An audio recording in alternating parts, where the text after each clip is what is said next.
சங்கீதம் 37:4 கர்த்தரிடத்தில் மன மகிழ்ச்சியாயிரு, அவர் உன் இருதயத்தின் வேண்டுதல்களை உனக்கு அருள் செய்வார்.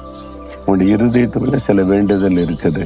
எனக்கு என் குடும்பத்துல இது நடக்கணும், வேலையில இது நடக்கணும், ஊழியத்துல இது வாய்க்கணும், பிள்ளைகள் காரியத்துல இது நடக்கணும், ஐயோ இந்த காரியம் ஜெயமாகணும், ஒரு வேண்டுதல் இருக்குது. ஒன்னும் நடக்க மாட்டேங்குதுன்னு நினைக்கிறீங்களா? ஆண்டவர் என்ன சொல்றாருன்னா, உன் இருதயத்தின் வேண்டுதல்கள் உனக்கு அருளப்படும். என் மகனே மகளே, உன் வேண்டுதலை நான் அருளி செய்வேன். ஆனா நீ ஒண்ணு செய்யணும், கர்த்தரிடத்தில் மன மகிழ்ச்சியா இருக்கணும், இயேசுக்குள்ள சந்தோஷமா இருக்கணும். அப்பதான் அது நிறைவேறும். நீங்க இதை செய்யாம துக்கத்தோடு இருந்துகிட்டு இயேசு இயேசுன்னா அப்ப ஆண்டவர் கூட இருக்கிறாருக்கு ஒரு அர்த்தமே இல்லாம இருக்குது. நீங்க மன மகிழ்ச்சியா இருக்கணுமா? சந்தோஷமா இருக்கும்போது எதை வெளிப்படுத்துறீங்க தெரியுமா? விசுவாசத்தை வெளிப்படுத்துறீங்க. என்னங்க உங்க வீட்டுல இவ்வளவு பிரச்சனை இருக்கு, தேவை இருக்கு, நெருக்கம் இருக்குது, இவ்வளவு சந்தோஷமா இருக்கீங்கன்னா அதெல்லாம் இயேசு கிறிஸ்து பார்த்துக்கிடுவாருங்க.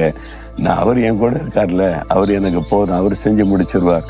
அந்த விசுவாசத்தை வெளிப்படுத்துவதா உங்க சந்தோஷம்.